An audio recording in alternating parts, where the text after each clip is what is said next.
Shalom y bienvenidos a Vía Haftaj Israel, una frase hebrea que significa amarás a Israel. Esperamos que se queden con nosotros, ya que nuestro maestro, el Dr. Baruch, nos compartirá una enseñanza expositiva de la Biblia.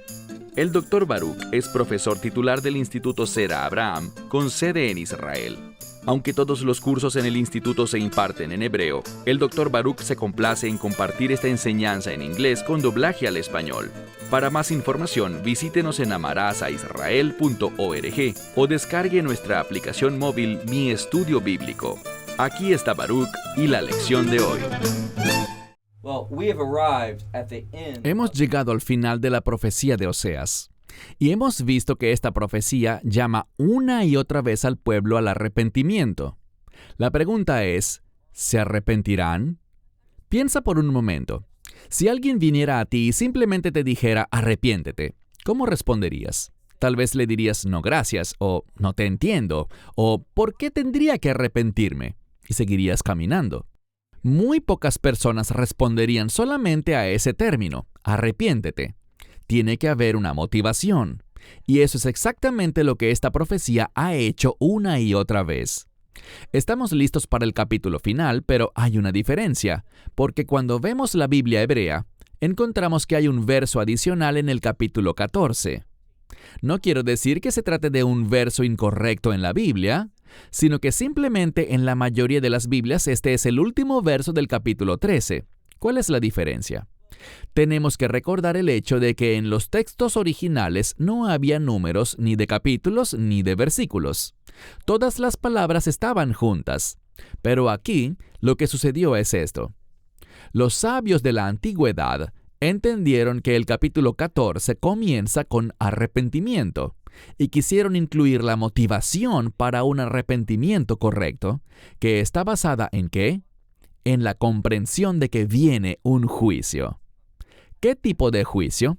Mira el último versículo del capítulo 13 si estás usando una Biblia cristiana, o el primer verso del capítulo 14 si estás usando una Biblia hebrea. Dice así: Y tú, oh Samaria, serás culpable. ¿Por qué? Porque te has rebelado contra tu Dios. Aquí vemos que hay culpabilidad. Uno de los motivos que tengo para arrepentirme es que desde la perspectiva de Dios yo soy culpable. Él no está complacido conmigo, me ve como un rebelde.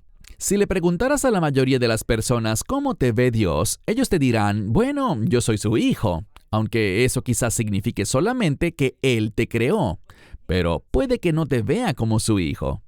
La verdadera pregunta es, ¿te ve Dios como un siervo o como un rebelde? Bíblicamente hablando, no existe posición intermedia. O eres un siervo fiel, o eres un rebelde que desagrada a Dios. Por eso dice el capítulo 14, verso 1 en hebreo: Oh Samaria, eres culpable, porque te has rebelado contra tu Dios, y con espada caerán. Y añade, y sus niños pequeños. Esta misma palabra puede significar bebés, y dice que serán ¿qué? La mayoría de las Biblias lo colocan como estrellados contra las rocas. Es una palabra que significa quedar destruido o destrozado. Y luego dice, y sus mujeres embarazadas, literalmente dice, y sus mujeres embarazadas serán abiertas. Entiendo que esta lectura no es agradable. Nadie quiere escuchar estas palabras, pero es una descripción del juicio venidero de Dios. Comprender correctamente lo que sucederá es lo que nos dará la motivación correcta. ¿Para qué? Para arrepentirnos. Si amamos a nuestra familia, si amamos a nuestros hijos, si queremos ver la bendición de Dios en nuestra vida en lugar de su juicio, todo comienza ¿con qué? Pues para esto leamos ahora el capítulo 14, verso 1 en español, que dice Shuvah. La palabra Shuvah significa arrepiéntete, pero su significado implica además vuélvete hacia Dios, entrégate a Él. Y como hemos visto, el arrepentimiento no es un acto solitario. El arrepentimiento siempre se produce con Dios. Así que dice, arrepiéntete, oh Israel, y agrega, ante el Señor tu Dios, porque has tropezado o has caído en tu iniquidad. Y creo que es importante traducirlo correctamente, porque no habla solo de tropezar, sino que es una palabra que significa fracaso. No solo que nos hemos quedado cortos, sino que estamos a kilómetros de distancia del propósito y los planes de Dios. Y la única solución, lo único que va a producir un cambio, es el arrepentimiento. Te digo algo. Al leer libros populares desde un punto de vista cristiano, al escuchar a muchos maestros que enseñan como lo hago yo, no es fácil encontrar temas relacionados con el arrepentimiento, y la razón de esto es la siguiente. Muchas veces cuando alguien tiene que predicar, dice, ¿qué porción de la Escritura compartiré? Y empiezan a hojear la Biblia buscando un pasaje que enseñar, intentando hallar algo que consideren que será para beneficio de la gente. Yo no sé qué es lo que te beneficiará. Yo no sería tan arrogante para creer que yo sé lo que tú necesitas oír. Así que para evitar eso, ¿qué hacemos? Enseñamos verso a verso la palabra de Dios. Y en ese proceso encontramos cosas. Yo encuentro pasajes de la Biblia que, francamente, en la carne, no quisiera compartir. Creo que tal vez a la gente no le interesa, quizá no quieren oír de ese tema, pero ¿sabes qué? Esa es la naturaleza pecaminosa. Mas el alma quizá esté anhelando oír eso. Lo que encontramos aquí es una exposición de lo que Dios está diciendo. Él le dice a Israel, tú has fracasado por tu iniquidad. Entonces, ¿qué pasa? Verso 3. Él exige una respuesta y dice, lleven con ustedes palabras. Este pasaje es muy popular y bien conocido en el judaísmo, el que dice, lleven con ustedes palabras. Mucha gente se pregunta esto. Hoy día en el judaísmo no hay templo. ¿Cómo entonces se expían los pecados? ¿Cómo se puede cumplir la base de la Torá? Entonces los rabinos ven este pasaje y dicen, ¿se fijan? Dios dice, lleven con ustedes palabras y vuélvanse al Señor. Él les dirá a ustedes ¿qué? Él les responderá. Lo cierto es que este pasaje no dice que las palabras reemplacen los sacrificios, a menos que hayas recibido el sacrificio todo suficiente del Mesías. A partir de entonces, nuestras palabras son dichas en memoria de lo que Él hizo. No es un reemplazo, es simplemente un reconocimiento si entendemos correctamente lo que el Mesías hizo en nuestra vida. Así que dice verso 3, lleven con ustedes palabras y vuelvan al Señor. Díganle, y me encanta esto, Kol Kizá Avon. ¿Qué significa? Kol significa todo. Avon significa iniquidad, pecado o transgresión.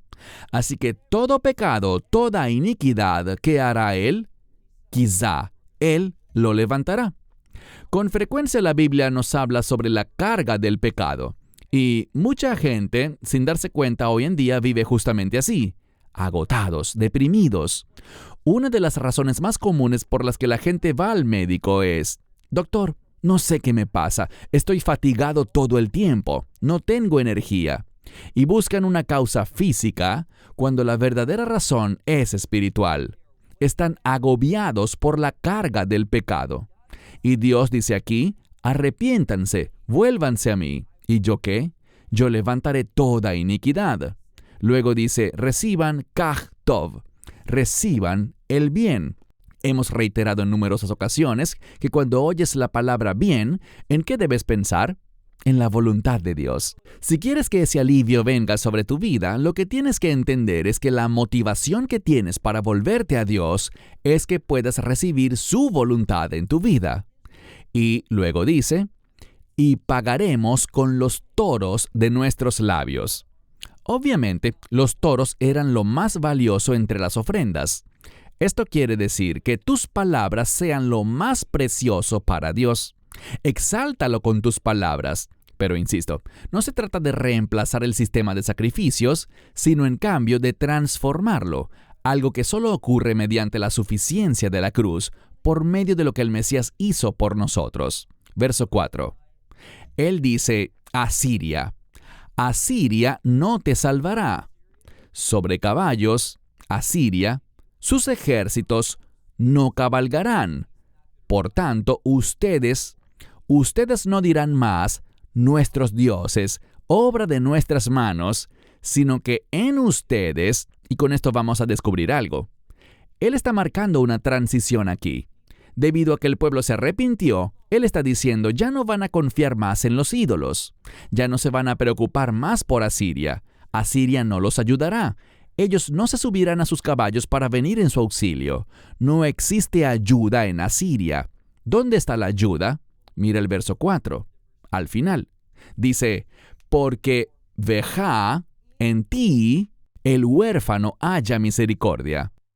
Cuando se habla de un huérfano, hoy día en muchos lugares, los niños sin padres simplemente quedan abandonados por sí mismos. El gobierno no interviene. De hecho, si vas a países como Brasil, encontrarás en algunas de las esquinas más transitadas de las grandes ciudades, al igual que ocurre en Asia, encontrarás a niños pequeños.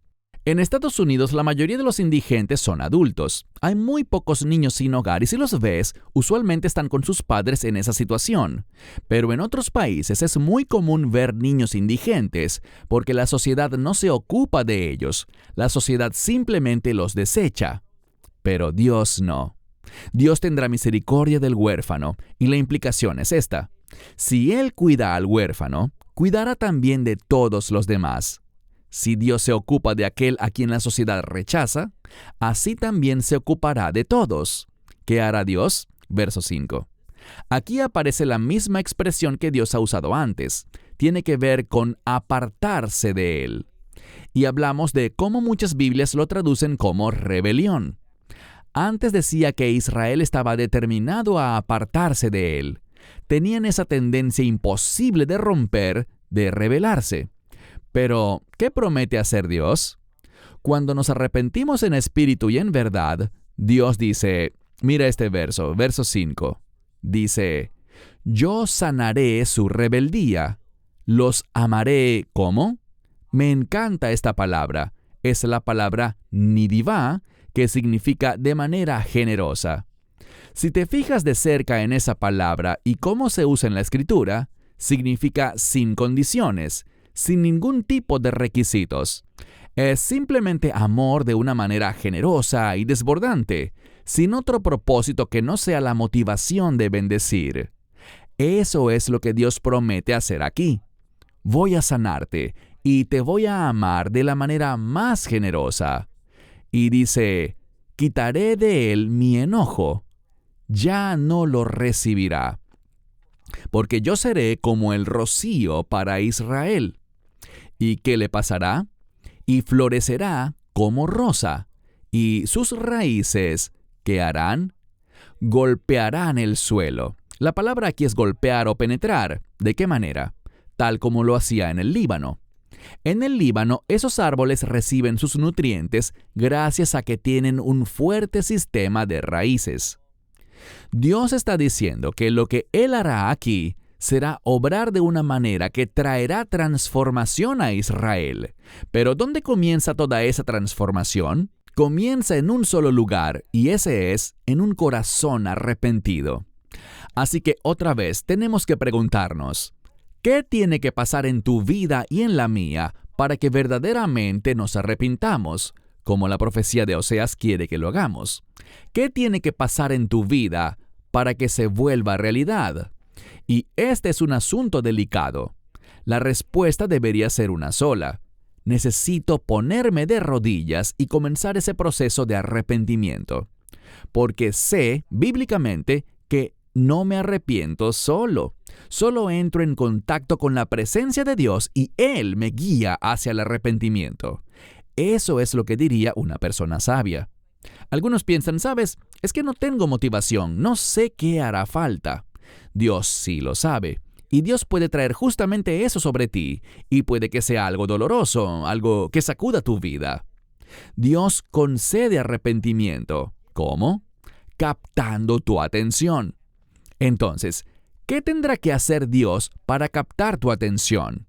¿Qué cosa tiene que suceder antes de que le des a Dios la prioridad de tu vida? Insisto, ten cuidado. Sé precavido, porque puedes causar que suceda algo en tu vida que no quieres que pase. Pero si es la única forma en que Dios puede captar tu atención, Él lo hará. Mira ahora el verso 7. Dice, cuando nos arrepentimos genuinamente, ellos irán allí, Y la palabra aquí tiene que ver con ramas. ¿Y ellos van a qué? Dice, y su gloria será como la del olivo. Entonces las ramas van a brotar y su gloria será como la del olivo. ¿Qué sabemos del olivo? Un olivo puede durar cientos de años. Puedes ir a Jerusalén ahora mismo, visitar el Monte de los Olivos, y cerca de la base de ese monte verás olivos que tienen 2000 años de edad. ¿Y qué puedes ver? Puedes ver un brote, tras otro brote, tras otro brote. Exactamente lo que se habla aquí. Verán, el césped, cuando te fijas en la grama o el césped, puede lucir hermoso hoy, pero en pocos meses desaparece. Así es en Israel. En la primavera con las lluvias todo se ve lindo y verde, pero cuando llega julio o agosto, todo se marchita. Esa hierba tan hermosa dura solo una temporada. Y si ves una rosa o cualquier otra flor, su esplendor apenas dura unos cuantos días y desaparece. Pero lo que Dios quiere hacer es darnos una gloria que perdura para siempre, su propia gloria, que lleguemos a ser semejanza de Dios y lo reflejemos a través de nuestra vida. Entonces dice, y acontecerá que su gloria será como la del olivo, y su aroma como el del Líbano, porque aquellos que habitan en su sombra volverán. Presten atención a esa expresión, habitar bajo su sombra. Hay una estrecha relación entre esa palabra, zel, sombra, hablando de la sombra de Dios, y el manto de Dios. Muchas veces se habla de morar bajo la sombra de su manto. ¿De qué se está hablando aquí? Como dije, es un manto importante. Esta sombra proviene de lo que llamamos canfot. ¿Qué es canfot? La esquina.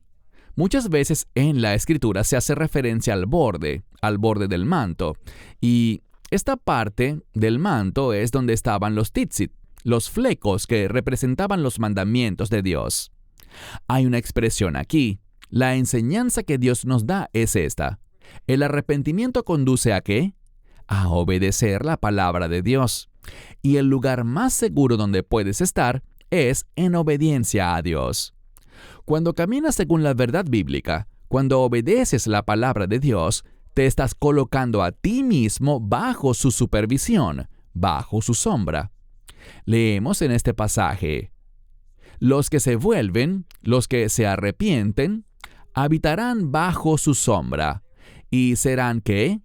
Serán vivificados como el trigo. Ellos brotarán y florecerán como la vid. ¿Y qué más? Y su olor recordará al vino del Líbano. ¿Qué tiene de especial este vino del Líbano? Que perdura, que mejora más y más con el tiempo. Así que su recuerdo en nuestra vida irá mejorando. A medida que pensamos en lo que Dios ha hecho, será más agradable, traerá un mayor gozo cuando pensemos en su fidelidad, en su obrar en nosotros y a través de nosotros. Es lo que Oseas promete. Mira ahora el verso 9. Leemos. Efraín, ¿qué más para ti son los ídolos? Él lo pronuncia como una expresión personal. Dice Efraín, ¿para qué necesitas más ídolos? Porque yo he respondido y miraré y seré como un ciprés fresco. ¿De qué está hablando aquí?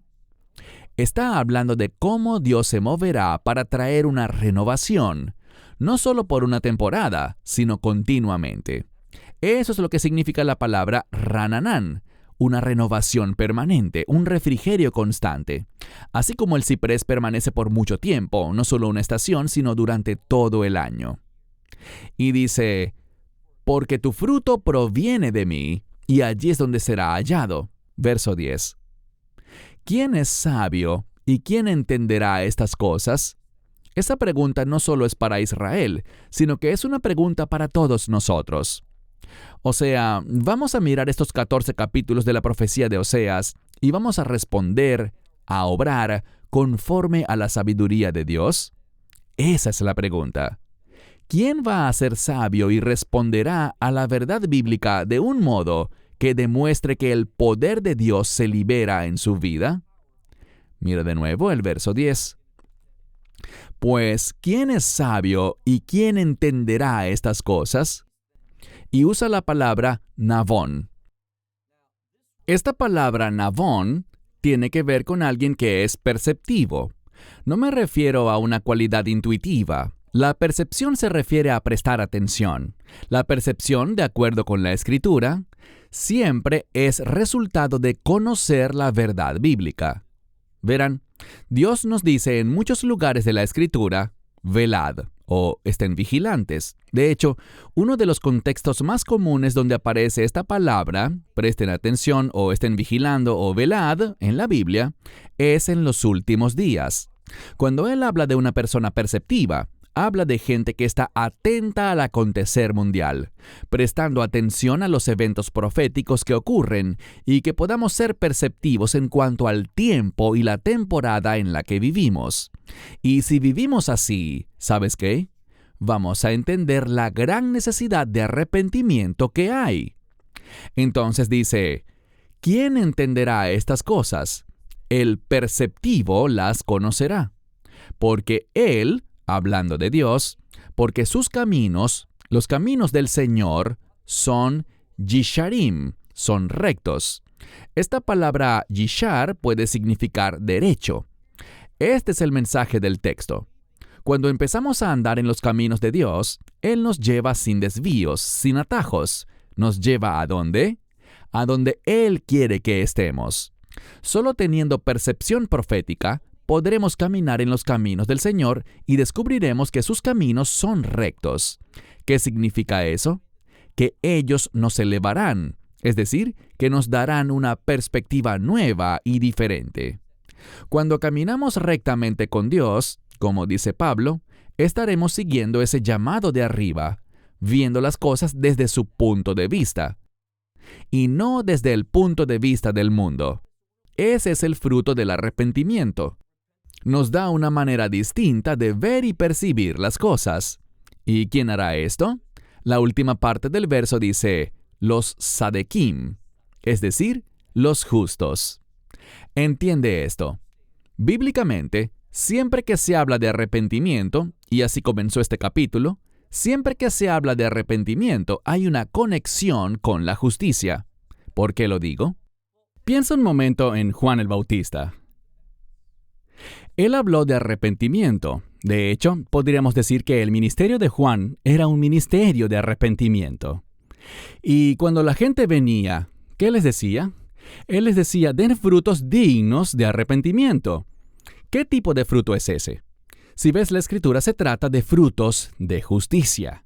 Siempre hay una conexión, siempre una conexión entre el arrepentimiento genuino que produce la justicia en la vida de la persona.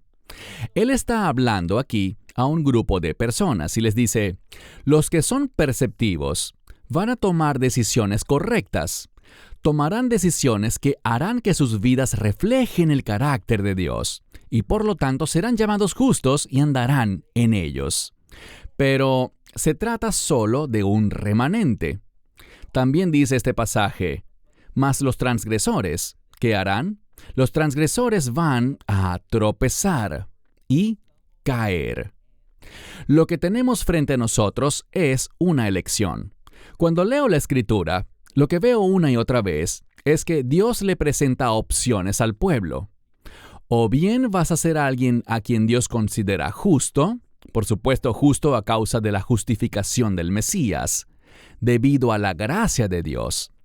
Pero esa justificación y gracia causarán una transformación por la cual te convertirás en la justicia de Dios. Solo hay dos opciones. O bien serás justo, ¿ok? O serás un transgresor. Y la raíz de esa palabra transgresión es la misma palabra hebrea poshea, que significa criminal. ¿Y qué se le hace a un criminal? Se le dicta sentencia. En otras palabras, se lleva a juicio. Así que te pregunto, ¿qué esperas recibir de Dios? ¿Esperas recibir su justicia, convertirte en receptor de ella, lo cual está conectado con qué? Con el reino de Dios. ¿Por qué lo digo? Porque la Biblia dice, como recordamos con frecuencia, buscad primeramente el reino de Dios, ¿y qué más? Y su justicia. Ese término Sadequim habla de un pueblo de reino. Pero hay quienes no pertenecen al reino. Solo hay dos lugares. Estarás en el reino o fuera del reino. Los que están fuera del reino estarán donde está el crujir de dientes, donde está la oscuridad y donde está lo que la Biblia llama Saakot. ¿Qué es eso? Gritos. Este no es un tema agradable, pero la profecía en la palabra de Dios muestra ese contraste. Por un lado, habrá cánticos, gozo. Tuve la oportunidad la semana pasada de asistir a una boda en Beersheba, y quiero decirles que si hay un elemento que pueda describir esa boda, después de la ceremonia, era el gozo, el júbilo. Lo que oíamos era música, y quiero decir música fuerte. Lo que descubrimos es que cuando se habla de bodas, y la Biblia habla de que el reino de Dios será inaugurado con un gran banquete de bodas, entonces hay cánticos, hay gozo, hay alegría. Pero afuera de eso, habrá crujir de dientes, tinieblas y gritos de dolor. No puedes imaginar dos experiencias más diferentes. Pero todo se resume en una cosa. Aquellos que sean justos han experimentado el arrepentimiento con Dios. Aquellos que no lo son, ¿qué les pasó? Rechazaron el llamado a arrepentirse. Dios dice, como lo hace con tanta frecuencia y como le dijo a Moisés, «Pongo delante de ti la vida y la muerte. Elige la vida. Pongo ante ti bendición y maldición. Elige la bendición». Y Dios a través de la verdad profética deja bien en claro lo que debemos escoger. La pregunta es esta: ¿estamos dispuestos a humillarnos? Porque la única manera de escoger sabiamente, de tener discernimiento espiritual, es si somos verdaderamente humildes. La esperanza de Oseas es esta, que cuando leamos su libro, capítulo por capítulo, donde él detalló los pecados de Israel, que al leer sobre esos pecados, reflexionar en esos pecados pueda hablarte al corazón y que puedas caer bajo convicción. Entiende que bíblicamente hay una conexión entre convicción y humildad. Los que experimentan la convicción espiritual producirán humildad en su vida. Y solo cuando somos humildes, desearemos un verdadero arrepentimiento en nuestra vida y experimentaremos a Dios y su transformación. Esperamos que te hayas edificado con el mensaje de hoy y lo compartas con otros. Te invitamos a seguir nuestros estudios cada semana por este canal y por el portal de YouTube de Amarás a Israel. También puedes descargar nuestra aplicación móvil gratuita, Mi Estudio Bíblico. Finalmente, para obtener más información sobre nosotros, visita nuestra web amarasaisrael.org, donde encontrarás otras conferencias de Baruch en audio, video y texto. Hasta el próximo programa. Que el Señor te bendiga en Yeshua HaMashiach, Jesús el Mesías, mientras caminas con Él. Shalom desde Israel.